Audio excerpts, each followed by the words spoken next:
നമസ്തേ, ഉച്ചവാർത്തയിലേക്ക് സ്വാഗതം. ആദ്യം പ്രധാന തലക്കെട്ടുകൾ. News headlines brought to you by Happy Jacks. Happy keeps everybody happy.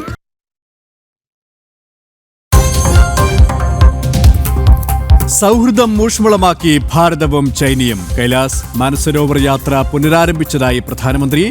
ആനയും വ്യാളിയും ഒന്നിച്ചതായും ഇനി മികച്ച അയൽക്കാരെന്നും ഷി ജിൻപിങ്. ഷാങ്ഹായ് സഹകരണ ഉച്ചകോടി പുരോഗമിക്കുന്നു. നാളെ വ്ളാഡിമിർ പുടിനുമായി കൂടിക്കാഴ്ച.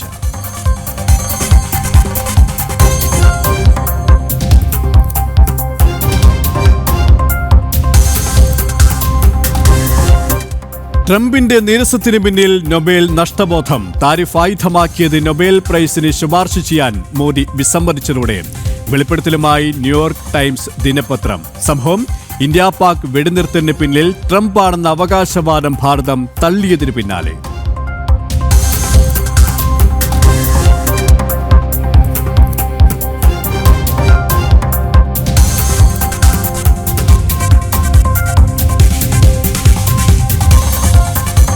ഹൈന്ദവ വിശ്വാസത്തെ വീണ്ടും അവഹേളിച്ച് CPM. പാലക്കാട്ട് ചെഗുവേരയുടെ ചിത്രവുമേന്തി ഗണേശോത്സവം. നിമഞ്ജന ഘോഷയാത്രയിൽ ബ്രാഞ്ച് സെക്രട്ടറി ഉൾപ്പെടെയുള്ളവർ.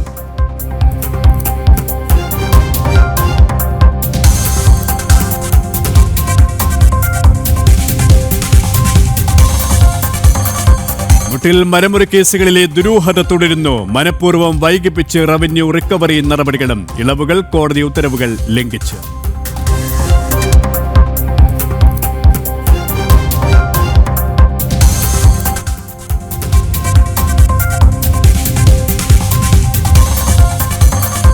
മുൻമന്ത്രി കടകംപള്ളി സുരേന്ദ്രനെതിരെ DGPക്ക് പരാതി. മന്ത്രിയായിരുന്നപ്പോൾ സ്ത്രീകളോട് മോശമായി പെരുമാറി. ആരോപണം ഉന്നയിച്ചവരിൽ നിന്നും മൊഴിയെടുക്കണമെന്നും ആവശ്യം.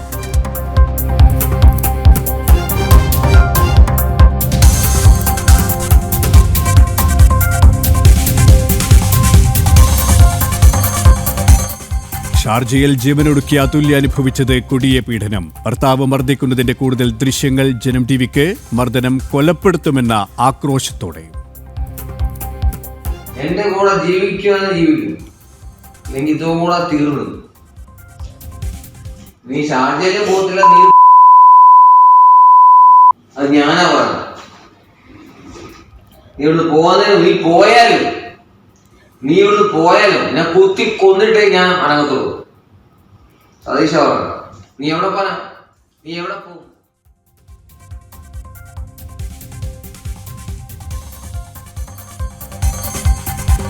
കോതമംഗലത്ത് സ്വകാര്യ വ്യക്തിയുടെ കിണറ്റിൽ വീണ കാട്ടാനയെ പുറത്തെത്തിക്കാൻ ശ്രമം. ഉന്നത വനം വകുപ്പ് ഉദ്യോഗസ്ഥർ സ്ഥലത്തെത്തണമെന്ന് നാട്ടുകാർ. പ്രദേശത്ത് നിരോധനാജ്ഞ.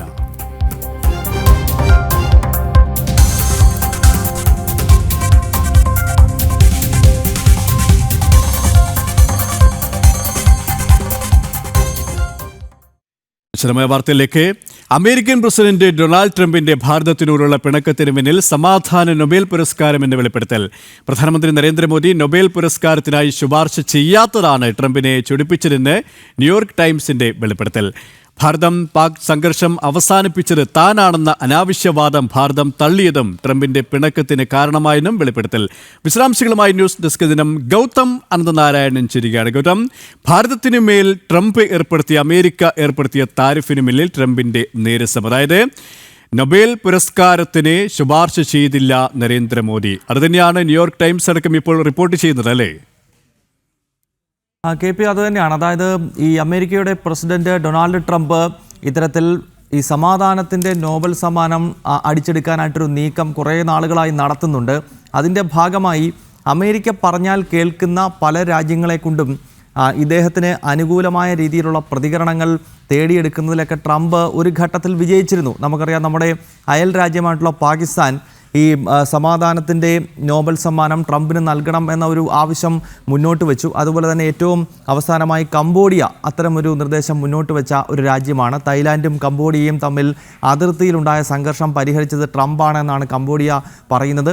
പാകിസ്ഥാൻ സമാനമായ രീതിയിൽ ഇത്തരത്തിൽ ട്രംപിന് അനുകൂലമായി അല്ലെങ്കിൽ ട്രംപിന് നോബൽ സമ്മാനം നൽകണം എന്ന ആവശ്യം മുന്നോട്ട് വെച്ചിരുന്നു. അതിനാൽ ഭാരതത്തിൻ്റെ ഭാഗത്ത് നിന്നുകൂടി അത്തരം ഒരു നിർദ്ദേശം അല്ലെങ്കിൽ അങ്ങനെ ഒരു ആഹ്വാനം ഉണ്ടായിക്കഴിഞ്ഞാൽ സ്വാഭാവികമായും സമാധാനത്തിൻ്റെ നോബൽ സമ്മാനം തനിക്ക് ലഭിക്കും എന്ന് ട്രംപ് കരുതിയിരുന്നു. അതിനാൽ തന്നെ അത്തരമൊരു സംസാരം പ്രധാനമന്ത്രി നരേന്ദ്രമോദിയുമായി സംസാരിക്കുന്ന ഘട്ടത്തിൽ, ടെലിഫോണിലും മറ്റും സംസാരിക്കുന്ന ഘട്ടത്തിൽ ഭാരതം കൂടി അത്തരമൊരു നിലപാട് സ്വീകരിക്കണം എന്ന് ട്രംപ് ആവശ്യപ്പെട്ടിരുന്നു. പക്ഷേ നമ്മളെ സംബന്ധിച്ചിടത്തോളം നമുക്കറിയാം, നമ്മുടെ രാജ്യത്തിൻ്റെ പരമാധികാരവും അഖണ്ഡതയും ഒക്കെ കാത്തു സൂക്ഷിക്കുവാൻ കൃത്യമായി കരുത്തുള്ള ഒരു സർക്കാർ സംവിധാനം ഇന്ന് നമുക്കുണ്ട്. അതിനാൽ തന്നെ അമേരിക്കയുടെയോ അല്ലെങ്കിൽ ഏതെങ്കിലുമൊക്കെ ലോകരാഷ്ട്രങ്ങളുടെയും തലവന്മാർ പറയുന്നതിനനുസരിച്ച് നിലപാടുകൾ തിരുത്തുകയോ അല്ലെങ്കിൽ നിലപാടുകൾ സ്വീകരിക്കുകയോ ചെയ്യുന്ന ഒരു പഴയ ഇന്ത്യ അല്ല പുതിയ ഭാരതം എന്ന കാര്യം ഒരിക്കൽ കൂടി അടിവരയിട്ട് പറയുന്ന സംഭവം കൂടിയാണിത്. കാരണം ട്രംപ് അനാവശ്യമായ വെള്ളിയേട്ടൻ കളി അടുത്തിടെ ഭാരതത്തിന് നേരെ കൂടി നടത്തുവാൻ ഒരു ശ്രമം നടത്തി. ഓപ്പറേഷൻ സിന്ദൂറിൻ്റെ സമയത്ത് നമ്മൾ കണ്ടതാണ്.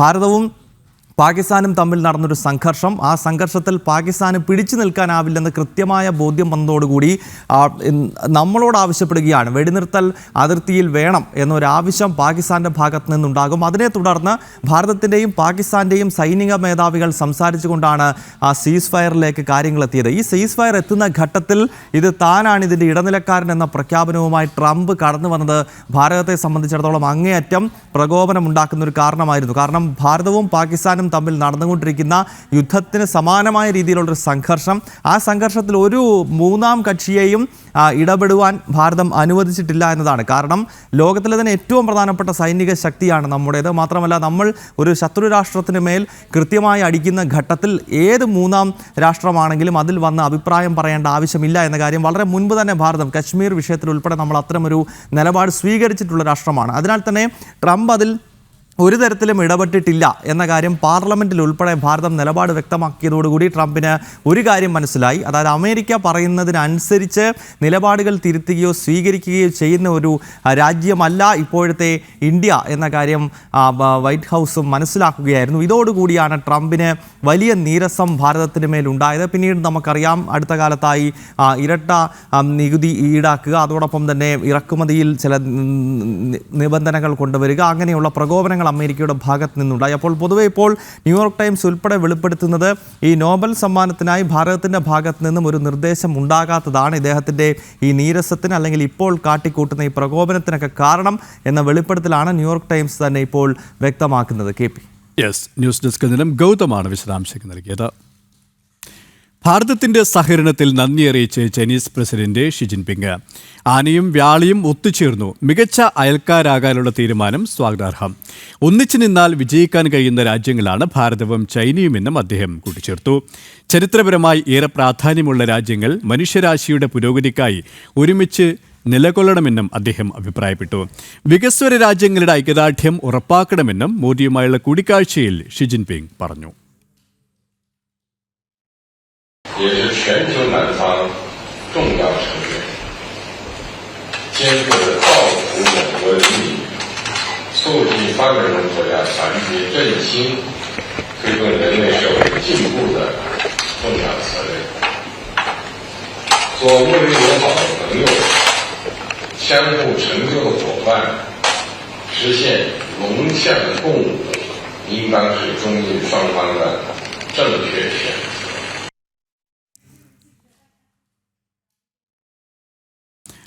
ഭാരതം ചൈന ബന്ധം പൊതുതലത്തിലേക്ക്. കൈലാസ് മാനസരോവർ യാത്ര പുനരാരംഭിച്ചു. ഭാരതത്തിൽ നിന്നും ചൈനയിലേക്ക് നേരിട്ടുള്ള വിമാന സർവീസ് ഉടൻ ആരംഭിക്കുമെന്നും പ്രധാനമന്ത്രി അറിയിച്ചു. ഷാങ്ഹായ് സഹകരണ ഉച്ചകോടിക്ക് മുന്നോടിയായാണ് പ്രധാനമന്ത്രി നരേന്ദ്രമോദിയും ചൈനീസ് പ്രസിഡന്റ് ഷി ജിൻപിങ്ങുമായുള്ള കൂടിക്കാഴ്ച നടന്നത്. ചൈനീസ് കമ്മ്യൂണിസ്റ്റ് പാർട്ടി സെക്രട്ടറിയുമായും പ്രധാനമന്ത്രി കൂടിക്കാഴ്ച നടത്തി.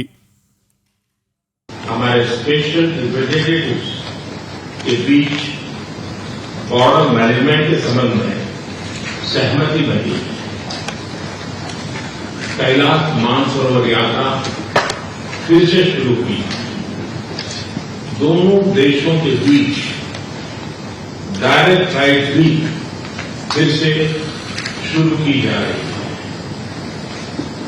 हमारे सहयोग से दोनों देशों के 2.8 बिलियन लोगों के हित जुड़े हुए हैं।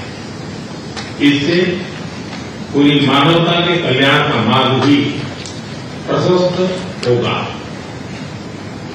परस्पर विश्वास, सम्मान और संवेदनशीलता के आधार पर हम अपने संबंधों को आगे बढ़ाने के लिए प्रतिबद्ध हैं।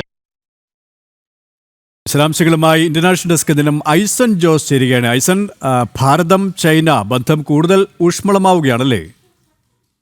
സുരേഷ്, ഭാരതവും ചൈനയുമായുള്ള ബന്ധം ഏറെ ഊഷ്മളമാകുന്നു എന്നത് തന്നെയാണ് നമുക്ക് ഈ വാക്കുകളിൽ നിന്നും, പ്രധാനമന്ത്രിയുടെ വാക്കുകളിൽ നിന്നും അതുപോലെ തന്നെ ഷീ ജിൻപിങ്ങിൻ്റെ വാക്കുകളിൽ നിന്നും നമുക്ക് മനസ്സിലാക്കാൻ സാധിക്കുന്നത്. പക്ഷേ ഏറ്റവും നിർണായകമായ, ഏറ്റവും ഗൗരവമേറിയൊരു വിഷയം എന്ന് പറയുന്നത് ഇന്നലെ ടിയാൻജിനിൽ ഈ സമ്മേളനം നടക്കുന്ന വേദിയിലേക്ക് പ്രധാനമന്ത്രി എത്തിയപ്പോൾ അദ്ദേഹത്തെ സ്വീകരിക്കാനെത്തിയത് ചൈനീസ് കമ്മ്യൂണിസ്റ്റ് പാർട്ടിയുടെ പോളിറ്റ് ബ്യൂറോ അംഗങ്ങളാണ്. ഇന്ന് അദ്ദേഹം പ്രധാനമന്ത്രി ചൈനീസ് കമ്മ്യൂണിസ്റ്റ് പാർട്ടിയുടെ സെക്രട്ടേറിയറ്റിലെ സെക്രട്ടറിയുമായി അദ്ദേഹം കൂടിക്കാഴ്ചയും നടത്തി എന്നാണ് ഇപ്പോൾ മനസ്സിലാക്കാൻ സാധിക്കുന്നത്. സ്വാഭാവികമായും അത് വലിയൊരു രാഷ്ട്രീയ സന്ദേശം നൽകുന്നുണ്ട്. കാരണം ചൈനീസ് കമ്മ്യൂണിസ്റ്റ് പാർട്ടിയുമായും ചൈനീസ് കമ്മ്യൂണിസ്റ്റ് പാർട്ടി നിയന്ത്രിക്കുന്ന ഒരു സർക്കാരുമായും കൂടുതൽ സ്വാധീനത്തോടെ അടുക്കാനുള്ളൊരു സാധ്യതയിലേക്ക് ഭാരതത്തിനുള്ള വഴികൾ തുറക്കുന്നു എന്നാണ് അതിൽ നിന്നും മനസ്സിലാക്കേണ്ടത്. അതിൻ്റെ ചർച്ചയുടെ വിശദാംശങ്ങളെല്ലാം ഇനിയും വരാനിരിക്കുന്നതേ ഉള്ളൂ. വിദേശകാര്യ സെക്രട്ടറിയുടെ വാർത്താ സമ്മേളനം ഉണ്ടായിരിക്കും, അല്ലെങ്കിൽ വിശദീകരണങ്ങളുണ്ടായിരിക്കും, വക്താവിൻ്റെയോ വാർത്താ സമ്മേളനം ഉണ്ടായിരിക്കും. ആ വാർത്താ സമ്മേളനത്തിൽ ഇത് സംബന്ധിച്ച വിശദാംശങ്ങൾ നമുക്ക് ലഭ്യമാകും. ഒരുപക്ഷേ പ്രധാനമന്ത്രിയും ഷീ ജിൻപിങ്ങുമായുള്ള ജോയിൻറ്റ് സ്റ്റേറ്റ്മെൻറ്റിൻ്റെ സാധ്യതയും തള്ളിക്കളയാനാവില്ല. വീണ്ടും ഒരു കൂടിക്കാഴ്ച കൂടിയുണ്ട്. അതിനുശേഷം ചിലപ്പോൾ അത്തരത്തിലൊരു കൂടിക്കാഴ്ചയിൽ ഇതിനെക്കുറിച്ചുള്ള വിശദാംശങ്ങൾ അദ്ദേഹം വിശദീകരിക്കുകയും ചെയ്യുമെന്നാണ് മനസ്സിലാക്കാൻ സാധിക്കുന്നത്. മാത്രമല്ല, നേരത്തെ നമ്മൾ സൂചിപ്പിച്ചതുപോലെ പല കാര്യങ്ങൾ, സർദാർ മാൻസരോവർ യാത്ര വീണ്ടും പുനരാരംഭിച്ചു എന്ന പുനരാരംഭിക്കാൻ സാധിച്ചു എന്ന് അദ്ദേഹം കൃത്യമായി അറിയിക്കുകയും ചെയ്തിരിക്കുന്നു. അതുപോലെ തന്നെ വിമാനയാത്ര സംബന്ധിച്ച്, അതായത് ബെയ്ജിങ്ങിലേക്ക് നേരിട്ട് വിമാനമുണ്ടായിരുന്നു ഭാരതത്തിൽ നിന്ന്. അത് കോവിഡിൻ്റെ കാലഘട്ടത്തിൽ നിർത്തിവെക്കുകയും പിന്നീട് ഗാൽവനിലെ വിഷയങ്ങളും സ്വാഭാവികമായ വിഷയങ്ങളുമായി ഏതാണ്ട് 4 വർഷത്തിലേറെയായി ആ വിമാന സർവീസ് നിന്നിരിക്കുന്ന ഡയറക്റ്റ് വിമാന സർവീസ് നിലച്ചുപോയ ഒരു സാഹചര്യമുണ്ട്. ഇത് ഉടൻ തന്നെ പുനരാരംഭിക്കുമെന്നും അദ്ദേഹം പറഞ്ഞു. പിന്നീട് പ്രധാനമന്ത്രിയാണ് ഇക്കാര്യം ഈ കൂടിക്കാഴ്ചയിൽ ഉന്നതതല ചർച്ചകളിൽ വ്യക്തമാക്കിയത്. നമ്മളിപ്പോൾ ഈ അല്പസമയം മുമ്പ് പ്രധാനമന്ത്രിയുടെ വാക്കുകളിൽ നിന്ന് നമ്മൾ കേൾക്കുകയും ചെയ്തത്. ഏറ്റവും ഗൗരവമേറിയതും ഏറ്റവും പ്രാധാന്യമേറിയതുമായ വിഷയം ഇരു രാജ്യങ്ങളും തമ്മിലുള്ളത്, ഒന്നാമതായി അതിർത്തിയിലെ സംഘർഷം കുറയ്ക്കുന്നതും അതുവഴി സ്വാഭാവികമായ ഒരു ബന്ധം ഇരു രാജ്യങ്ങളും തമ്മിൽ ശക്തമാക്കുന്നതിനുമുള്ള നീക്കങ്ങളാണ്. അതിൻ്റെ ഭാഗമായി കസാനിൽ ഒക്ടോബറിൽ നടന്ന ഈ ബ്രിക്സ് സമ്മേളനത്തിൻ്റെ മുന്നോടിയായി ബ്രിക്സ് സമ്മേളനത്തിലെത്തുന്നതിൻ്റെ ആ ഒരു കാലഘട്ടത്തിലാണ് സൈനിക പിന്മാറ്റം സംബന്ധിച്ചൊരു തീരുമാനമുണ്ടാവുകയും ഗാൽവൻ സംഘർഷത്തിന് ശേഷമുള്ള ഏറ്റവും നിർണായകമായൊരു തീരുമാനം, അതിർത്തിയിൽ നിന്നും സേനാ പിന്മാറ്റം സാധ്യമാക്കുന്ന ഒരു തീരുമാനമുണ്ടാവുകയും ചെയ്തത്.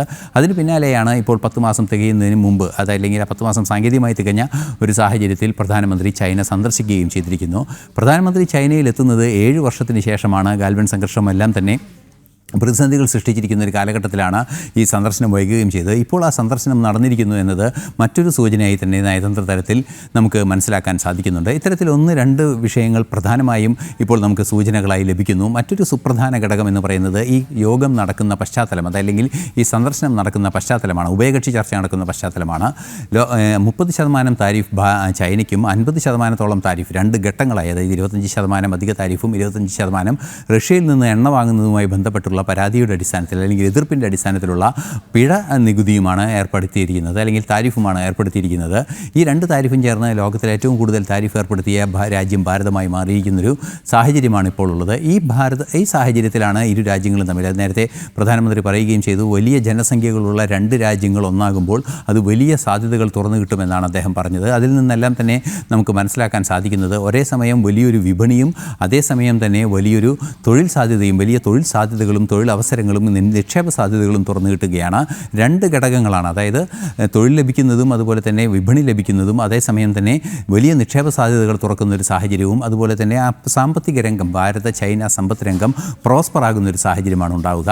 നാളെ പ്രധാനമന്ത്രി ചൈനയിൽ തന്നെ എത്തുന്ന ഷാങ്ഹായ് കോപ്പറേഷൻ ഓർഗനൈസേഷൻ്റെ സമ്മേളനത്തിൻ്റെ ഭാഗമായി എത്തുന്ന പുടിനുമായി കൂടിക്കാഴ്ച നടത്തുന്നുണ്ട്. പുടിനുമായുള്ള കൂടിക്കാഴ്ചയിലും ഈ എണ്ണ ഇറക്കുമതി സംബന്ധിച്ച വിഷയം തന്നെയായിരിക്കും. ഇന്നും ഈ അടുത്ത ദിവസങ്ങളിൽ ഇന്നും ഇന്നലെയുമായി പുറത്തു വന്ന വാർത്തകളിൽ നിന്നും നമുക്ക് മനസ്സിലാക്കാൻ സാധിക്കുന്നത്, നാളിതുവരെ ഇറക്കുമതി ചെയ്തതിനേക്കാൾ കൂടുതൽ അളവിൽ ക്രൂഡ് ഓയിൽ റഷ്യയിൽ നിന്ന് ഭാരതം ഈ അടുത്ത ദിവസങ്ങളിൽ ഇറക്കുമതി ചെയ്തുവെന്നുമാണ്. ഇത്തരത്തിൽ യുക്രൈൻ വിഷയത്തിലെല്ലാം തന്നെ ഒരു ശാശ്വത പരിഹാരത്തിനുള്ള നീക്കങ്ങളും നടത്താനുള്ള കൂടിക്കാഴ്ചയായി ഇത് മാറുമെന്നാണ് മനസ്സിലാക്കാൻ സാധിക്കുന്നത്. ഇന്റർനാഷണൽ ഡെസ്ക് ഐസൻ ജോസ് ആണ് വിശദാംശങ്ങൾ നൽകിയത്. തിരികെ വാർത്തയിലേക്ക്. ഷാർജയിൽ ജീവനൊടുക്കിയ അതുല്യ അനുഭവിച്ച ദുരിതങ്ങളുടെ കൂടുതൽ തെളിവുകൾ പുറത്ത്. അതുല്യയെ കൊലപ്പെടുത്തുമെന്ന് പറയുന്നത് ദൃശ്യങ്ങളാണ് പുറത്തു വന്നത്. മർദ്ദിക്കുന്ന ദൃശ്യങ്ങൾ പകർത്താൻ ശ്രമിക്കുമ്പോൾ ഭർത്താവ് സതീഷ് തല്ലിച്ചതയ്ക്കുന്നതും ദൃശ്യങ്ങളിലുണ്ട്. മരണത്തിന് ദിവസങ്ങൾക്ക് മുൻപ് ചിത്രീകരിച്ച ദൃശ്യങ്ങളാണെന്ന് കുടുംബം അറിയിച്ചു. ദൃശ്യങ്ങളുടെ ഫോറൻസിക് പരിശോധന നടത്താൻ കോടതി നിർദ്ദേശം നൽകി. നിന്നെ വിടത്തില്ല. എന്റെ കൂടെ ജീവിക്കുവാന്ന് ജീവിക്കും, അല്ലെങ്കിൽ ഇതുകൂടെ തീർന്നു. നീ ഷാർജയിലും പോകത്തില്ല. നീ അത് ഞാനാ പറഞ്ഞത്. നീ ഇവിടുന്ന് പോകുന്നതിന് നീ ഇവിടുന്ന് പോയാലും എന്നെ കുത്തി കൊന്നിട്ടേ ഞാൻ അടങ്ങത്തുള്ളൂ. സതീശ പറഞ്ഞു. നീ എവിടെ പോനാ? നീ എവിടെ പോവും? നീ എവിടെ പാടി? നിന്നെ കൊന്ന് കൊല വിളിച്ചിട്ട് ഞാൻ ജയിലിൽ കിടക്കും. അല്ലെ എനിക്ക് ജയിലിൽ കിടക്കാൻ ഞാൻ സ്വയം തൃപ്തിച്ചാൽ എനിക്ക് മതി. ഞാൻ ജീവിതത്തെ അന്തസ്ഥാനത്ത് ആഘോഷിച്ചതാണ്. ഇനി ഒരു പെണ്ണിന്റെ കൂടെ ജീവിക്കണമെന്നോ ആരുടെ പോകണമെന്നോ ഇത്ര സാധനങ്ങളുണ്ട്. 8,500 രൂപ പറയാണ്. എന്ത് 4,000 രൂപ ഞാൻ ഹാപ്പി ആയിരുന്നു. എന്ത് 8,500 രൂപ? നീ പോവോ? നീ കുഴപ്പിക്കോ? നീ കുഴപ്പിക്കും? ഇത്രയും കഷ്ടപ്പെട്ട് വന്നിട്ട് നീ കുഴപ്പിക്കുവോ? നീ കുഴപ്പിക്കോ? കുഴപ്പിക്കണേ. കുത്തി കൊന്നിട്ട് ഞാൻ ജയിലിൽ പോകും. നിന്നെ നീ ജീവിക്കത്തില്ല. അല്ലെ നോക്കൂടി ആർക്കും വേണ്ടി നീയില്ല. ഞാനില്ല. നീ ആർക്കും വേണ്ടി ജീവിക്കത്തില്ല. നീ എന്ത് വിചാരിച്ച എന്നെ എണ്ണാക്കി തന്നെ പോകാമോ? നിനക്ക് പണം ഞാൻ തരും അന്തസ്സായിട്ട്.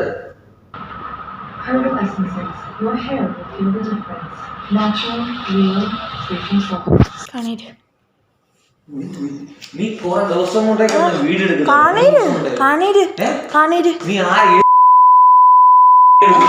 ആരെങ്കിലും ആയിക്കോട്ടെ, എനിക്ക് ആരെ കാണിക്കാനുള്ള. വാർത്തയിലേക്ക്. മുട്ടിൽ അട്ടിമറിയോ?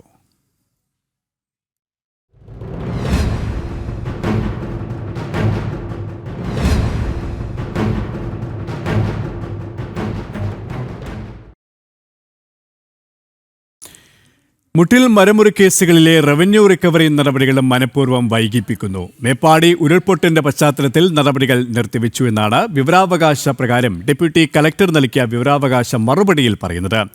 എന്നാൽ കുറ്റകൃത്യത്തിന് പിഴയായി ചുമത്തുന്ന തുകയ്ക്ക് ഇത്തരം ഇളവുകൾ ബാധകമല്ലെന്ന് കോടതി ഉത്തരവുകളുടെ നഗ്നമായ ലംഘനമാണ് ഇവിടെയും നടക്കുന്നത്. വിശദാംശങ്ങളുമായി ഐസൻ ജോസ് ചേരുകയാണ്. ഐസൻ, പ്രതികൾക്ക് നിയമ ലംഘിച്ചിട്ട് പോലും കൂട്ടുനിൽക്കുന്ന അധികൃതർ ആരിൽ തന്നെയാണോ കാര്യങ്ങൾ വ്യക്തമാകുന്നത്? തീർച്ചയായും സുരേഷ്, നിയമലംഘനം തുടർച്ചയാവുകയാണ് എന്നാണ് മനസ്സിലാക്കാൻ സാധിക്കുന്നത്. അതായത് ഈ വിവരാവകാശ നിയമപ്രകാരം നമുക്ക് ലഭ്യമായ മറുപടിയിൽ വളരെ കൃത്യമായി പറയുന്നത് ഈ മേപ്പാടിയിലെ ഉരുൾപൊട്ടൽ ഈ അടുത്ത ദിവസങ്ങളിലുണ്ടായി, അടുത്ത കാലങ്ങളിലുണ്ടായ ഉരുൾപൊട്ടലുമായി ബന്ധപ്പെട്ട് അവിടെയുള്ള ദുരന്ത ബാധിതർക്ക് ചില മൊറട്ടോറിയങ്ങൾ പ്രഖ്യാപിച്ചിട്ടുണ്ട്. അതിൻ്റെ ഭാഗമായി ഈ പിഴത്തുക ഈടാക്കുന്നത് നടപ്പാക്കാൻ സാധിക്കില്ല എന്നാണ് അറിയിച്ചിരിക്കുന്നത്. ഇത് തന്നെ ഒരു സുപ്രീം കോടതി വിധിയുടെ ലംഘനമാണ്. കാരണം നിയമാനുസൃതമായ പ്രവർത്തികളിലൂടെ, അതായത് വായ്പ വാങ്ങുകയും അതുപോലെ തന്നെ ലൈസൻസ് ഫീസും അതുപോലെ സർക്കാരിന് കൊടുക്കേണ്ട തുകകളും അത്തരത്തിലുള്ള കാര്യങ്ങൾ നിയമാനുസൃതമായ കാര്യങ്ങളിൽ മാത്രമാണ് ഇത്തരത്തിൽ നിയമാനുസൃതമായ കാര്യങ്ങളിലെ ചില ഇളവുകളാണ് നടത്തുക. അതായത് നിയമവ്യവസ്ഥയ്ക്ക് അനുകൂലമായി പ്രവർത്തിക്കുന്ന ചില വായ്പകളും ബാധ്യതകൾക്കുമാണ് അത് ബാധകമാവുക. ഇത് നിയമവിരുദ്ധമായി പ്രവർത്തിച്ചതിൻ്റെ ഒരു നിയമ നടപടിയുടെ ഭാഗമായാണ് ഫൈൻ എന്നതുകൊണ്ട് തന്നെ ഇത്തരത്തിലുള്ള വായ്പകൾക്ക് മൊറട്ടോറിയം പ്രഖ്യാപിക്കുകയോ അല്ലെങ്കിൽ അത്തരത്തിലുള്ള നീക്കങ്ങൾ നടത്തുകയോ ചെയ്യുമ്പോൾ ഈ നടപടി അതിൻ്റെ പേരിൽ ഒഴിവാക്കാനാവില്ലെന്ന് സുപ്രീം കോടതിയുടെ വിധി പലയിടങ്ങളിലും ഉണ്ടായിട്ടുണ്ട് എന്നാണ് നിയമവിദഗ്ധരെല്ലാം തന്നെ ചൂണ്ടിക്കാണിക്കുന്നത്. ആ ഒരു സാഹചര്യം കൃത്യമായി ചൂണ്ടിക്കാട്ടി ഒരു വിവരാവകാശ മറുപടി പോലും ഒരു deputy collector land revenue deputy collector നൽകിയിരിക്കുന്നു എന്നതാണ് ഏറെ വിചിത്രമായി തോന്നുന്ന ഒരു സാഹചര്യം. അതായത് ലാൻഡ് റവന്യൂ ഡെപ്യൂട്ടി കളക്ടറെ സംബന്ധിച്ചിടത്തോളം ഈ വിധിന്യായങ്ങളും ഈ കാര്യങ്ങളെല്ലാം തന്നെ അറിയാവുന്ന ഒരു ഉന്നത ഉദ്യോഗസ്ഥനാണ്. ഡെപ്യൂട്ടി കളക്ടർ എന്ന് പറയുമ്പോൾ ഉന്നത പദവി വഹിക്കുന്ന ഒരു ഉദ്യോഗസ്ഥൻ കൂടിയാണ്.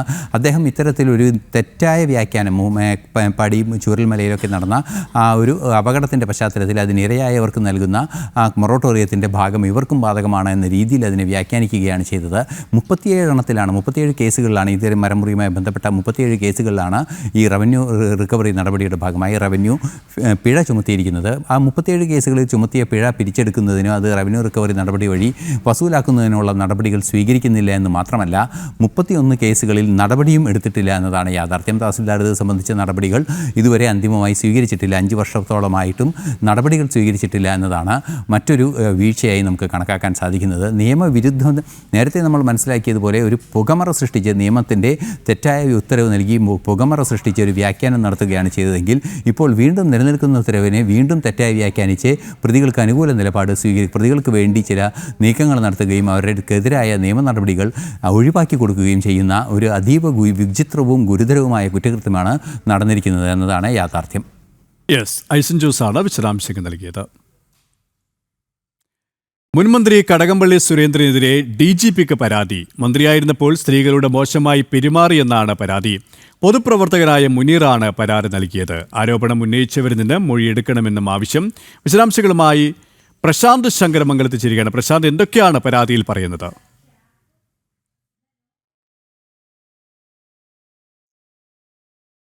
മുൻമന്ത്രി കടകംപള്ളി സുരേന്ദ്രനെതിരെയാണ് പരാതി. DGPക്ക് നൽകിയിരിക്കുകയാണ്. പൊതുപ്രവർത്തകനായ മുനീറാണ് പരാതി നൽകിയിരിക്കുന്നത്. മന്ത്രിയായിരുന്ന സമയത്ത് സ്ത്രീകളോട് വളരെ മോശമായി പെരുമാറിയെന്നാണ് പരാതി. പ്രശാന്ത് ശരിയാണ്. പ്രശാന്ത്, പരാതിയിൽ പറയുന്നത് എന്തൊക്കെയാണ്?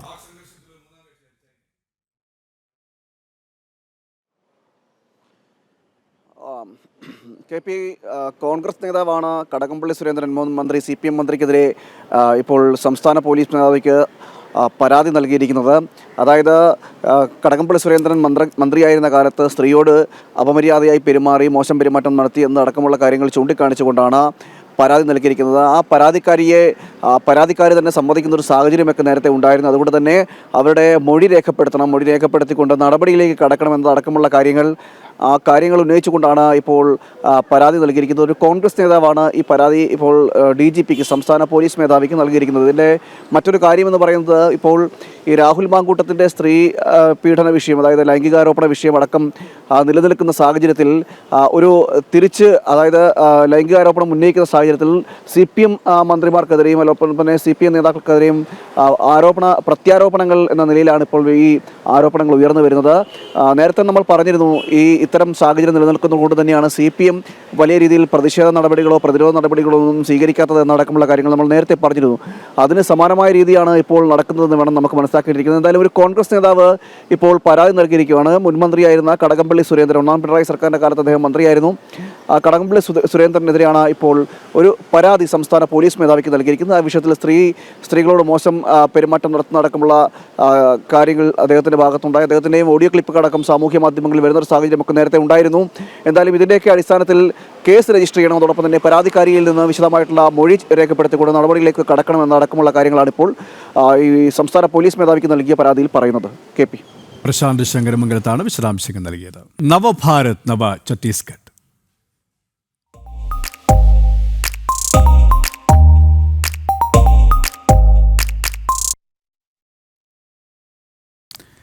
രാജ്യത്ത് ഏറ്റവും വേഗത്തിൽ വളരുന്ന വ്യാവസായിക കേന്ദ്രമായി മാറുകയാണ് ഛത്തീസ്ഗഡ്.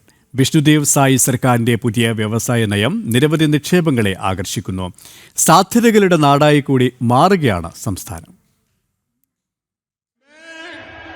परिवर्तन तय हो गया है. ये जो उत्साह यहां दिख रहा है, ये परिवर्तन का उद्घोष है.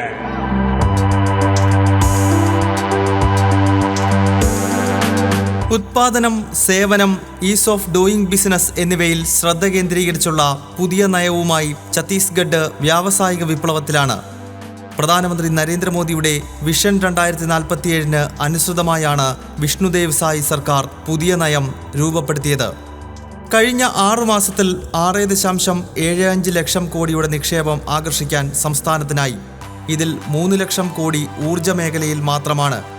പരമ്പരാഗത ഖനവ്യവസായം മാത്രമല്ല, IT, സെമി കണ്ടക്ടർ തുടങ്ങിയ മേഖലകളിലും നിക്ഷേപം കുമിയുന്നു.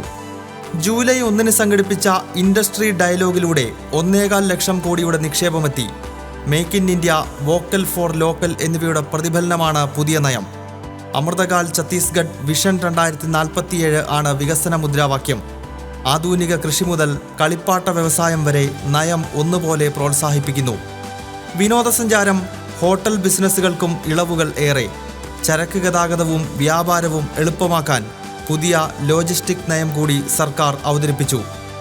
സംസ്ഥാനത്തെ ലോജിസ്റ്റിക് ഹബ്ബാക്കാനാണ് ലക്ഷ്യമിടുന്നത്.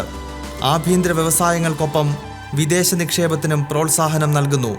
പൊതു സ്വകാര്യ പങ്കാളിത്തത്തോടെ അടിസ്ഥാന സൗകര്യ വികസനവും വ്യാവസായിക പാർക്കുകളും വികസിപ്പിക്കുന്നു. IT, ഫാർമസ്യൂട്ടിക്കൽസ്, ഇലക്ട്രോണിക് നിർമ്മാണം എന്നിവയിൽ ശ്രദ്ധ കേന്ദ്രീകരിച്ച് റായ്പൂരിനടുത്ത് പ്രത്യേക സാമ്പത്തിക മേഖല പ്രഖ്യാപിച്ചു കഴിഞ്ഞു. രാജ്യത്തെ ആദ്യ ആർട്ടിഫിഷ്യൽ ഇൻ്റലിജൻസ് അധിഷ്ഠിത ഡാറ്റാ പാർക്ക് റായ്പൂരിൽ വരികയാണ്. 11,000 കോടി സെമി കണ്ടക്ടർ യൂണിറ്റും നിലവിൽ വരും. നവ റായ്പൂരിൽ 200 acre medical city, pharmaceutical hub തുടങ്ങിയ മെഗാ പദ്ധതികൾ പുരോഗമിക്കുന്നു. മൂലധന നിക്ഷേപം, പലിശ സബ്സിഡികളും നികുതി ഇളവുകളും നിക്ഷേപകരെ ആകർഷിക്കുന്നു.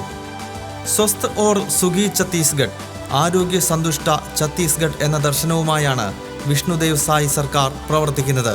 ഒരു കാലത്ത് ഭീകരപ്രവർത്തനങ്ങൾക്ക് പേരുകേട്ട സംസ്ഥാനമാണെന്ന് വ്യവസായ വികസനത്തിന്റെ പേരിൽ വാർത്തകളിൽ ഇടം പിടിക്കുന്നത്.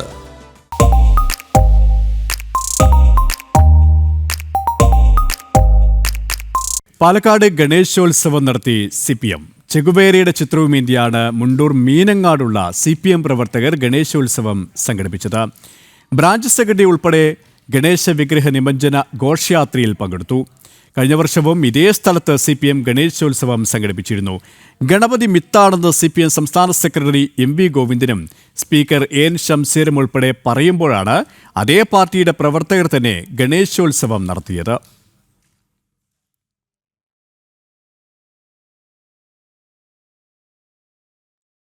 2031 കേരളത്തെക്കുറിച്ച് ചിന്തിക്കാൻ 1 കോടിയോളം രൂപ ചെലവഴിച്ച് സെമിനാറുകൾ സംഘടിപ്പിക്കാൻ സംസ്ഥാന സർക്കാർ. വിഷൻ 2031 എന്ന പേരിലാണ് ഒക്ടോബർ 1 മുതൽ 30 വരെയുള്ള ദിവസങ്ങളിൽ 33 സെമിനാറുകൾ സംഘടിപ്പിക്കുന്നത്. നിർദ്ദേശങ്ങൾ ചർച്ച ചെയ്യാനെന്ന പേരിൽ ജനുവരിയിൽ മെഗാ കോൺക്ലേവും നടത്തും. തദ്ദേശ നിയമസഭാ തെരഞ്ഞെടുപ്പുകൾ ലക്ഷ്യമിട്ടാണ് സർക്കാരിന്റെ നീക്കം. ജനം ബ്രേക്കിംഗ്. സംസ്ഥാനം രൂപീകരിച്ചതിന്റെ 75-ാം വാർഷികം വരുന്ന 2031 കേരളം കൈവരിക്കേണ്ടതും തുടക്കമിടേണ്ടതുമായ വികസന നേട്ടങ്ങൾ ആസൂത്രണം ചെയ്യാനെന്ന പേരിലാണ് വിഷൻ 2031 സെമിനാറുകൾ സംഘടിപ്പിക്കുന്നത്. ഒക്ടോബർ മാസത്തിൽ 3 ലക്ഷം രൂപ വീതം ചെലവഴിച്ച് 33 സെമിനാറുകളാണ് നടത്തുക. ആകെ 99 ലക്ഷം രൂപ സെമിനാറുകളുടെ സംഘാടനത്തിനായി ചെലവഴിക്കും. PRDക്കാണ് പ്രചാരണ ചുമതല. ഇതോടെ സെമിനാറുകളുടെ ആകെ ചെലവ് കോടികളായി മാറുമെന്ന് സാരം. സെമിനാറിൽ വകുപ്പുകളുടെ 10 വർഷത്തെ നേട്ടങ്ങൾ അവതരിപ്പിക്കും. വിഷൻ 2031 കരട് നയരേഖ അവതരണം, പാനൽ ചർച്ചകൾ, സർക്കാരിന് സമർപ്പിക്കേണ്ട രേഖകൾ തയ്യാറാക്കൽ എന്നിവയും സെമിനാറുകളുടെ ഭാഗമാണ്. 500 മുതൽ 1000 പേരെ വരെ പങ്കെടുപ്പിക്കണമെന്നതാണ് നിർദ്ദേശം. 33 സെമിനാറുകളിൽ നിന്നുവരുന്ന നിർദ്ദേശങ്ങൾ ചർച്ച ചെയ്യാനെന്ന പേരിൽ ജനുവരിയിൽ മെഗാ കോൺക്ലേവും സംഘടിപ്പിക്കുന്നുണ്ട്. തദ്ദേശ സ്ഥാപനങ്ങളുടെ ഫണ്ടിൽ നിന്നും കൈയിട്ട് വാരി വികസന സദസ്സുകൾ നടത്തുന്നതിനൊപ്പമാണ് സെമിനാർ ധൂർത്തും. തദ്ദേശ നിയമസഭാ തെരഞ്ഞെടുപ്പുകൾക്ക് മുന്നോടിയായാണ് സർക്കാരിൻ്റെ സെമിനാർ സംഘാടനം എന്നതും ശ്രദ്ധേയമാണ്. തുടർഭരണമുണ്ടാകുമെന്ന പ്രതീതി സൃഷ്ടിക്കുകയാണ് ലക്ഷ്യം. 2026 അധികാരത്തിലേറാൻ കഴിഞ്ഞാൽ സർക്കാരിന് 2031 വരെ കാലാവധിയും ലഭിക്കും. അതിനാൽ സർക്കാർ ചെലവിൽ തയ്യാറാക്കുന്ന വിഷൻ 2031 നയരേഖ നിയമസഭാ തെരഞ്ഞെടുപ്പിലെ ഇടതുമുന്നണിയുടെ പ്രകടന പത്രിക വാഗ്ദാനങ്ങളായിരിക്കുമെന്നതിലും തർക്കമില്ല. പ്രജിത് മോഹനൻ, ജനം, തിരുവനന്തപുരം. സംസ്ഥാനത്തെ ഗുരുതരമായ സാമ്പത്തിക തകർച്ചയുടെ നേർചിത്രമായി വീണ്ടും കടമെടുപ്പ്. 4000 കോടി രൂപയ്ക്കായുള്ള കടപ്പത്ര ലേലം സെപ്റ്റംബർ 2 മുംബൈയിൽ. ഭീമമായ തുകയ്ക്കുള്ള കടമെടുപ്പ്. 3000 കോടി രൂപ കടമെടുത്ത് ആഴ്ച 1 തികയും മുമ്പെയാണ്. ജനം ബ്രേക്കിംഗ്. ദൂർത്തടിച്ച് കേരളത്തിന്റെ ഖജനാവ് കാലിയാക്കിയതിന് പിന്നാലെയാണ് ഓണച്ചെലവിനായി സംസ്ഥാന സർക്കാർ വീണ്ടും കടമെടുക്കുന്നത്. സെപ്റ്റംബർ 4 4000 കോടിക്ക് വേണ്ടിയുള്ള കടപ്പത്ര ലേലം. ഈ മാസം 26 3000 കോടി കടമെടുത്ത് ആഴ്ചയൊന്ന് തികയും മുമ്പാണ് അടുത്ത കടമെടുപ്പെന്നതും ശ്രദ്ധേയമാണ്. 2-ാം തീയതിയിലത്തെ കടമെടുപ്പോടെ ഈ സാമ്പത്തിക വർഷത്തെ മാത്രം കടബാധ്യത 27,000 കോടിയിലേക്ക് വരും. ഏപ്രിൽ മാസം 3000 കോടി, മെയ് മാസം 4000 കോടി, ജൂണും ജൂലൈയും 5000 കോടി വീതം, ഓഗസ്റ്റ് മാസം 6000 കോടി എന്നിങ്ങനെയാണ് ഈ സാമ്പത്തിക വർഷത്തെ ഇതുവരെയുള്ള കടമെടുപ്പ്. ഡിസംബർ വരെ 29,799 കോടി കടമെടുക്കാനാണ് കേന്ദ്രാനുമതി ലഭിച്ചത്. ഇതിൽ ഇനി അവശേഷിക്കുന്നത് 2,799 കോടി മാത്രം. ഈ തുക കൊണ്ട് വേണം സംസ്ഥാനത്തെ 4 മാസത്തെ ചെലവ് കഴിച്ചു കൂട്ടാനെന്നതാണ് നിലവിലത്തെ സ്ഥിതി. തട്ടിമുട്ടിയും ഓണം കടന്നുകൂടിയാലും പിന്നാലെ തെരഞ്ഞെടുപ്പ് മുന്നൊരുക്കങ്ങൾ സജീവമാകുമെന്നതിനാൽ സാധാരണക്കാർ മുതൽ സർക്കാർ ജീവനക്കാർ വരെയുള്ളവരുടെ അതൃപ്തി പരിഹരിക്കുകയെന്ന കടമ്പയുമുണ്ട്. ഖജനാവ് കാലിയായ സാഹചര്യത്തിൽ ഈ മാസം 19 മുതൽ കടുത്ത ട്രഷറി നിയന്ത്രണം ഏർപ്പെടുത്തിയിരുന്നു. ദൈനംദിന ബില്ലുകളുടെ പരിധി 25 ലക്ഷത്തിൽ നിന്ന് 10 ലക്ഷം രൂപയായി കുറച്ചു. 10 ലക്ഷത്തിന് മുകളിലുള്ള ബില്ലുകൾ പാസാക്കാൻ ധനവകുപ്പിന്റെ പ്രത്യേക അനുമതിയും വേണം. നിലവിലത്തെ സാഹചര്യത്തിൽ ട്രഷറി നിയന്ത്രണവും ചെലവ് ചുരുക്കലും കൂടുതൽ കർശനമാക്കാൻ തന്നെയാണ് സാധ്യത. പ്രജിത് മോഹനൻ, ജനം, തിരുവനന്തപുരം. രാഹുൽ മാങ്കൂട്ടത്തിനെ ചൊല്ലി പാലക്കാട്ടെ കോൺഗ്രസിൽ പൊട്ടിത്തെറി തുടരുകയാണ്. രാഹുലിന് സംരക്ഷണമൊരുക്കുമെന്ന് ആഹ്വാനം ചെയ്ത സംസ്ഥാന നേതൃത്വത്തെ പരിഹസിച്ച് DCC ജനറൽ സെക്രട്ടറിയുടെ Facebook post. DCC general secretary P നന്ദബാലനാണ് നേതൃത്വത്തിന്റെ ഇരട്ടത്താപ്പിനെതിരെ രംഗത്തെത്തിയത്. വീട്ടിൽ നിന്ന് പടിയടച്ചു വിട്ടുവേണം ഒന്ന് സംരക്ഷിക്കാൻ എന്നാണ് DCC general secretary P Nandabalan ഫേസ്ബുക്കിൽ കുറിച്ചത്. കോൺഗ്രസിൽ നിന്ന് സസ്പെൻഡ് ചെയ്യുകയും യൂത്ത് കോൺഗ്രസ് സംസ്ഥാന അധ്യക്ഷ സ്ഥാനത്ത് നിന്നുവരെ പുറത്താക്കുകയും ചെയ്ത ശേഷവും രാഹുൽ മാങ്കൂട്ടത്തിലിനെ സംരക്ഷിക്കുമെന്ന് നേതാക്കൾ പറഞ്ഞതിനെതിരെയായിരുന്നു DCC നേതാവിൻ്റെ പരിഹാസ പോസ്റ്റ്. രാഹുലിനെ പാലക്കാട്ടെ പൊതുപരിപാടികളിൽ നിന്നും മാറ്റി നിർത്തിയിരിക്കുന്ന പശ്ചാത്തലത്തിൽ സ്വകാര്യ പരിപാടികളിൽ പങ്കെടുപ്പിക്കാൻ ഷാഫി പറമ്പിലിൻ്റെ നേതൃത്വത്തിൽ ശ്രമം നടന്നിരുന്നു. എന്നാൽ രാഹുൽ പാലക്കാട് കാലുകുത്തിയാൽ തടയുമെന്ന് BJPയും വ്യക്തമാക്കി. ഇതിനിടെ കഴിഞ്ഞ ദിവസങ്ങളിൽ രാഹുലിന് സംരക്ഷണമൊരുക്കുമെന്ന് KPCC പ്രസിഡന്റ് സണ്ണി ജോസഫും അടൂർ പ്രകാശും പ്രതികരിക്കുകയും ചെയ്തു. ഇതോടെയാണ് Palakkad DCC general secretary P Nandabalan നേതൃത്വത്തെ പരിഹസിച്ചിരിക്കുന്നത്. VK ശ്രീകണ്ഠൻ പക്ഷത്തു നിന്നുള്ള നേതാവാണ് നന്ദബാലൻ. രാഹുലിനെ പാലക്കാട്ടേക്ക് വീണ്ടും എത്തിക്കുന്നതിനെതിരെ DCC പ്രസിഡന്റ് A തങ്കപ്പനും VK ശ്രീകണ്ഠൻ MPയും ഉൾപ്പെടെ അതൃപ്തി നേതൃത്വത്തെ അറിയിച്ചിട്ടുണ്ട്. എന്നാൽ രാഹുലിനെ ഏതു വിധേനയും പാലക്കാട് എത്തിക്കാനുള്ള ശ്രമത്തിൽ തന്നെയാണ് ഷാഫി പറമ്പിൽ. അതേസമയം രാഹുൽ MLA സ്ഥാനം രാജിവെക്കണമെന്നാവശ്യപ്പെട്ടുള്ള പ്രതിഷേധങ്ങളും പാലക്കാട് തുടരുകയാണ്. ജനം, പാലക്കാട്. കേന്ദ്ര സർക്കാരിന്റെ GST പരിഷ്കരണത്തെ സ്വാഗതം ചെയ്ത് സാമ്പത്തിക വിദഗ്ധർ. GST പരിഷ്കരണത്തിലൂടെ ജനങ്ങൾക്ക് വലിയ നേട്ടമുണ്ടാകുമെന്ന് സാമ്പത്തിക വിദഗ്ധ മേരി ജോർജ്. വില കുറയാനുള്ള സാഹചര്യം സൃഷ്ടിക്കപ്പെടുന്നത് ഗുണകരമായ മാറ്റത്തിന് കാരണമാകുമെന്നും വിലയിരുത്തൽ. സംസ്ഥാനത്തിന് ഗുണം ചെയ്യുന്ന പരിഷ്കാരങ്ങൾ നടപ്പിലാക്കാത്ത കേരളത്തിന്റെ നിലപാടിനെയും അവർ അപലപിച്ചു. GST പരിഷ്കരണത്തെ എതിർത്ത് ധനമന്ത്രി KN ബാലഗോപാൽ രംഗത്ത് വന്നിരുന്നു. പരിഷ്കരണം കേരളത്തെ സാമ്പത്തികമായി തകർക്കുമെന്നാണ് ധനമന്ത്രിയുടെ അവകാശവാദം. എന്നാൽ ഇത് തികച്ചും തെറ്റാണ് എന്നാണ് സാമ്പത്തിക വിദഗ്ധർ ചൂണ്ടിക്കാട്ടുന്നത്. നിലവിലെ പരിഷ്കരണം അനിവാര്യമാണെന്നാണ് വിദഗ്ധർ അഭിപ്രായപ്പെടുന്നത്. 10% വില കുറയുവാനുള്ള സാഹചര്യം ഇതുമൂലം സൃഷ്ടിക്കപ്പെടുമെന്നും വിദഗ്ധർ അഭിപ്രായപ്പെടുന്നു. നമ്മുടെ GST റീസ്ട്രക്ചറിങ് അനിവാര്യമായിരുന്നു. എന്താണ് വിലയിൽ ഈ നികുതി റീസ്ട്രക്ചറിങ് വരുത്താൻ പോകുന്ന മാറ്റം?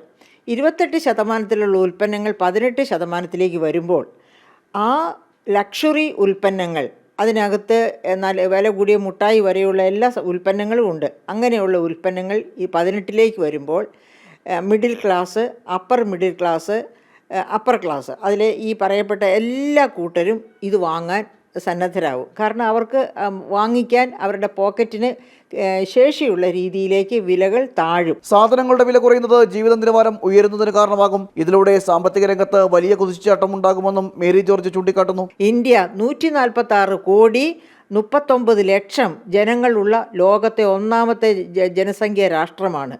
ഇത്രയും ജനങ്ങളുടെ കയ്യിലേക്ക് ഈ സാധനങ്ങൾ വാങ്ങാൻ പറ്റുന്ന വിലയിൽ ലഭ്യമാവുകയാണെങ്കിൽ, അതായത് micro, small and medium enterprises, അതായത് കോവിഡിനോട് കൂടി നീതി ആയോഗ് തന്നെ പറയുന്നുണ്ട്, കോവിഡ് കഴിഞ്ഞപ്പോഴേക്കും 3,60,000 മൈക്രോ അതായത് മീഡിയം എൻ്റർപ്രൈസസ് നിന്നുപോയി, അടച്ചുപൂട്ടിപ്പോയെന്ന്. അങ്ങനെ അടച്ചുപൂട്ടിപ്പോയ എൻ്റർപ്രൈസസ് ഒക്കെ വീണ്ടും പുനർജനിക്കുകയും കുതിച്ചുയരുകയും ചെയ്യും. എന്ന് വച്ചാൽ ഇന്ത്യയിൽ ഇപ്പോൾ അൺഎംപ്ലോയ്മെൻറ്റ് വളരെ ഹൈ ആണ്.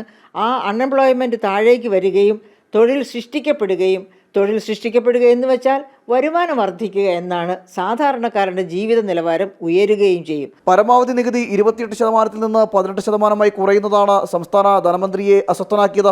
സംസ്ഥാനത്ത് വിൽക്കുന്ന ഉൽപ്പന്നങ്ങളിൽ കൂടുതൽ ഭാഗവും 18-28% നിരക്കുകളിലാണ്. ഓട്ടോമൊബൈൽ മേഖലയിൽ നിലവിലുള്ള 28% നികുതി 18% കുറയുമ്പോൾ അത് വാഹന വിലയിലടക്കം വലിയ കുറവുണ്ടാകും. ഇൻഷുറൻസ് പ്രീമിയത്തിനടക്കം നികുതി കുറയുന്ന സാഹചര്യം സൃഷ്ടിക്കപ്പെടുകയും ചെയ്യും. അതേസമയം നികുതി കുറയുന്നതിനെതിരെയുള്ള ബാലഗോപാലിന്റെ നിലപാട് ജനങ്ങൾക്ക് ലാഭകരമാകുന്ന പരിഷ്കരണത്തെ അട്ടിമറിക്കുന്ന നീക്കമെന്നാണ് വിലയിരുത്തൽ. സാമ്പത്തിക മിസ്മാനേജ്മെന്റ് മൂലം തകർന്നടിഞ്ഞ കേരളത്തിന്റെ സാമ്പത്തിക രംഗം തിരിച്ചുപിടിക്കുവാൻ പോലും കഴിയാത്ത ധനകാര്യമന്ത്രിയാണ് GST പരിഷ്കരണത്തെ എതിർക്കുന്നത് എന്നാണ് ഉയർന്ന വിമർശനം. ജനം, തിരുവനന്തപുരം. സാങ്കേതിക സർവകലാശാലയോടുള്ള സർക്കാരിന്റെ പ്രതികാര നടപടി തുടരുകയാണ്. സിൻഡിക്കേറ്റ് യോഗത്തിന് സർക്കാർ പ്രതിനിധികളെ അയക്കാത്തത് വൻ പ്രതിസന്ധിയാണ് സൃഷ്ടിക്കുന്നത്. ഇതോടെ ധനവിനിയോഗം നടത്താനാകുന്നില്ല. ഇന്റർനെറ്റ് സേവനം നിലച്ചു. ജീവനക്കാരുടെ ശമ്പള വിതരണവും അവതാളത്തിലായി. സാങ്കേതിക സർവകലാശാലയോടുള്ള സർക്കാരിന്റെ പ്രതികാര നടപടി കടുപ്പിച്ചതോടെയാണ് സർവകലാശാലയുടെ പ്രവർത്തനം തന്നെ താളം തെറ്റിയത്. കഴിഞ്ഞ കുറച്ചു മാസങ്ങളായി സർക്കാരും വൈസ് ചാൻസലറും തമ്മിലുള്ള തർക്കം തുടരുന്ന സാഹചര്യമാണ്. സിൻഡിക്കേറ്റ് യോഗം പോലും കൂടാൻ കഴിയാത്ത സ്ഥിതിയിലേക്ക് ഇത് മാറുകയും ചെയ്തു. സർക്കാർ പ്രതിനിധികൾ സിൻഡിക്കേറ്റ് യോഗത്തിന് ഹാജരാകാതായതോടെ ക്വാറം തികയാതായി. നിലവിൽ ജീവനക്കാരുടെ ശമ്പളവും സർവകലാശാലയുടെ പ്രവർത്തനങ്ങളും മന്ദീഭവിച്ച സ്ഥിതിയാണ്. ധനവിനിയോഗ ബില്ലടക്കം പാസ്സാക്കാനുണ്ട്.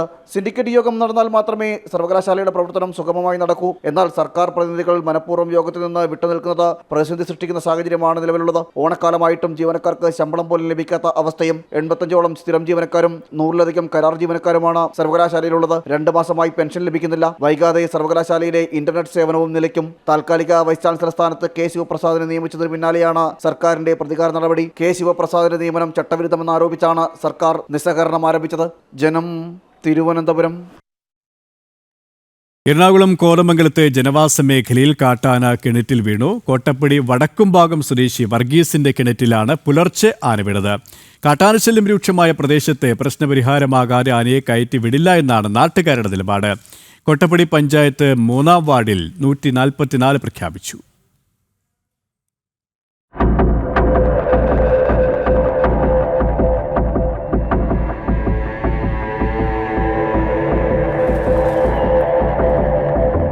കോട്ടപ്പടി വടക്കും ഭാഗം വിച്ചാട്ട് വർഗീസിന്റെ കുടിവെള്ള കിണറ്റിൽ ഇന്ന് പുലർച്ചെയാണ് 10 വയസ്സോളം പ്രായം തോന്നുന്ന കൊമ്പൻ വീണത്.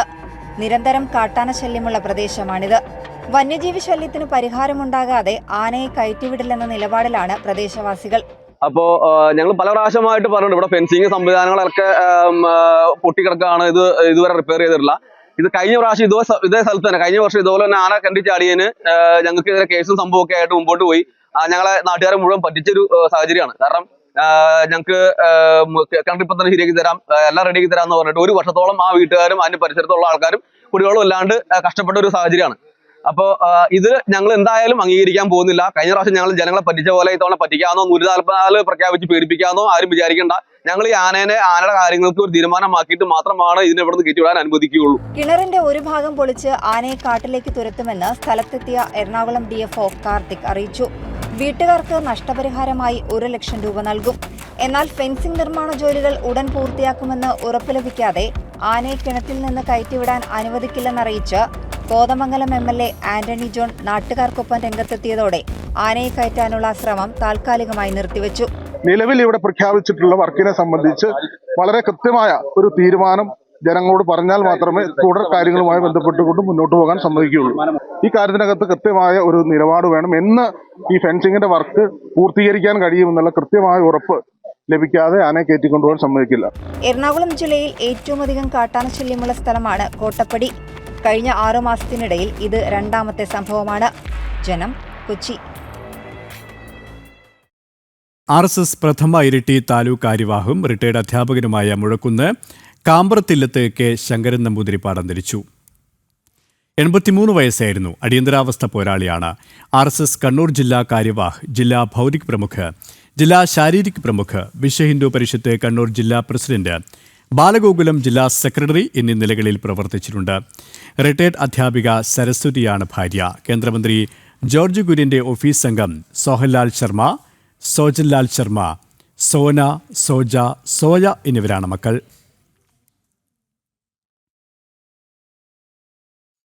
കോട്ടക്കൽ വിദ്യാഭവനിൽ 2 ദിവസമായി നടന്നുവന്നിരുന്ന ഭാരതീയ വിദ്യാനികേതൻ മലപ്പുറം ജില്ലാ ശാസ്ത്രമേള സമാപിച്ചു.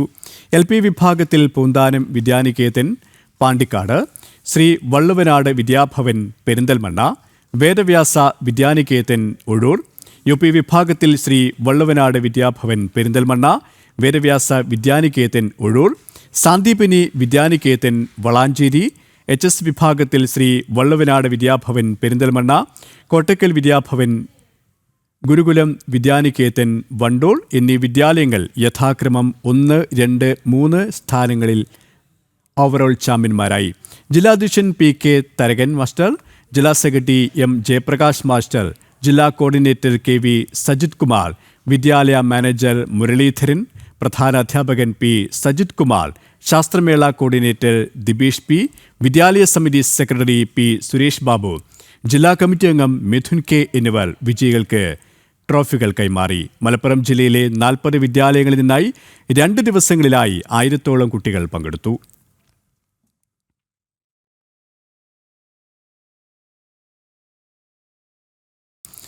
ശ്രദ്ധേയമായി KSRTC ബസ്സിലെ സ്ഥിരം യാത്രക്കാരുടെ ഓണാഘോഷം. കൊല്ലം പത്തനാപുരത്താണ് യാത്രക്കാർ ഒത്തുചേർന്നത്. ആഘോഷത്തോടൊപ്പം ഓണക്കിറ്റ് വിതരണവും നടന്നു. തിരുവനന്തപുരത്തു നിന്ന് ദിവസേന രാവിലെ 7 മണിക്ക് തിരിച്ച് 10 മണിയോടുകൂടി ആയൂർ അഞ്ചൽ വഴി പത്തനംതിട്ട എത്തിച്ചേരുന്ന ബസ്സിലെ സ്ഥിരം യാത്രക്കാരാണ് ഓണാഘോഷം സംഘടിപ്പിച്ചത്. പത്തനാപുരത്തെ KSRTC ഡിപ്പോയിൽ യാത്രക്കാരും ബസ്സിലെ ജീവനക്കാരും ഒത്തുചേർന്നു. ആഘോഷത്തിന്റെ ഭാഗമായി പ്രദേശവാസികൾക്ക് ഓണക്കിറ്റുകളും വിതരണം ചെയ്തു. ചടങ്ങിൽ പത്തനാപുരത്തെ ജനപ്രതിനിധികളും പങ്കുചേർന്നു.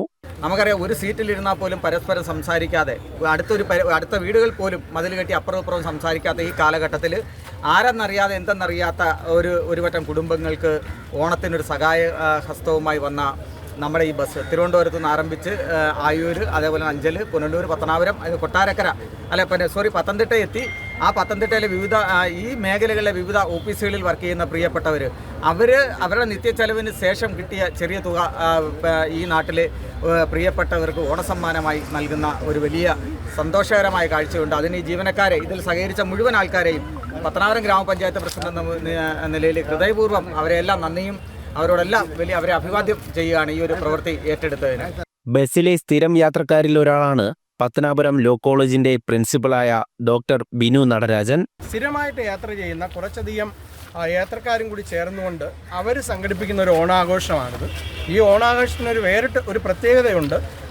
അവരിൽ നിന്നുള്ള കോൺട്രിബ്യൂഷൻ മിക്കവാറും പേരും ഒരു മിനിമം 1 മണിക്കൂർ മുതൽ 6 മണിക്കൂർ വരെ ഈ ബസ് യാത്രയിൽ ചെലവഴിക്കുന്നവരാണ്. അപ്പോൾ അവരുടെ ഒരു കോൺട്രിബ്യൂഷനിൽ നിന്ന് ഒരു ജീവകാരുണ്യ പ്രവർത്തനം നടത്താനായിട്ട് തീരുമാനിച്ചതാണ്. അപ്പം ഈ നമ്മുടെ പത്തനാപുരത്തിൻ്റെ ആ ചുറ്റളവിലുള്ള, അതുപോലെ തന്നെ പത്തനാപുരത്ത് തന്നെ ഈ ഡിപ്പോയിൽ തന്നെ, ട്രാൻസ്പോർട്ട് ഡിപ്പോയിൽ തന്നെ വർക്ക് ചെയ്യുന്ന കുറച്ച് ജീവനക്കാർക്കും ഞങ്ങളൊരു സമ്മാനം, ഓണ കിറ്റ് നൽകുകയാണ്. യാത്രാവേളകളിൽ ഒത്തുചേർന്നുള്ള ഈ ഓണാഘോഷം എല്ലാവർക്കും ഒരുപോലെ സന്തോഷം നൽകി. എന്നും കാണുന്നവർ, അപ്പോൾ ഇവർക്ക് എന്തെങ്കിലും കൊടുക്കണ്ടേ? നമുക്ക് നമ്മളെ ഭാഗത്തു നിന്ന് എല്ലാവരുടെയും നിന്നും ഓരോ സംഭാവനകൾ വാങ്ങിക്കൊണ്ട്, അതുപോലെ തന്നെ യാത്രക്കാർക്കും, അതുപോലെ തന്നെ നമ്മളെന്നും കാണുന്ന സഹോദരങ്ങളായ ജീവനക്കാർക്കും കൂടെ ചേർത്ത് ഓണസമ്മാനം കൊടുക്കുന്നുണ്ട്. ഇത് വർഷങ്ങളായി നടന്നുകൊണ്ടിരിക്കുന്ന ഒരു പ്രവർത്തനം തന്നെയാണ്. എല്ലാ വർഷവും ഇതുപോലെയുള്ള കാര്യങ്ങളൊക്കെ ഇവിടെ വെച്ച് ഞങ്ങൾ ചെയ്യുന്നുണ്ട്. ഞാൻ പത്തനംതിട്ട ജില്ല കോന്നി താലൂക്കിൽ ആലുവാപ്പുലം വില്ലേജ് ഓഫീസറായിട്ട് വർക്ക് ചെയ്യുന്നു. 2 ആഴ്ചയായുള്ളൂ ഞാൻ വന്നു തുടങ്ങിയിട്ട്. പക്ഷേ വളരെ നല്ല ഒരു സഹകരണം ഈ ബസ്സിലെ ജീവനക്കാരും അതേപോലെ തന്നെ യാത്രക്കാരും, സ്ഥിരമായിട്ടുള്ള യാത്രക്കാരും വളരെ നല്ലൊരു സഹകരണമാണ്. ഉപജീവനത്തിനായി KSRTC ബസ്സിനെ ആശ്രയിക്കുന്ന ഈ യാത്രക്കാരും ബസ് ജീവനക്കാരും ചേർന്ന് 7 മാസങ്ങൾക്ക് മുൻപ് സഹയാത്രികന്റെ പെട്ടെന്നുണ്ടായ മരണത്തിൽ അനാഥമായ കുടുംബത്തിനെ സാമ്പത്തികമായും സഹായിച്ചിരുന്നു. ഇനിയും ഇങ്ങനെ ആഘോഷ പരിപാടികളും സഹായങ്ങളുമായി മുന്നോട്ടു പോകണമെന്നതാണ് ഈ യാത്രക്കാരുടെ ആഗ്രഹം. ജനം, കൊല്ലം. ഈ ബുള്ളറ്റിൻ ഇവിടെ പൂർണ്ണമാവുകയാണ്. അടുത്ത വാർത്ത അല്പസമയത്തിനകം. നമസ്തേ.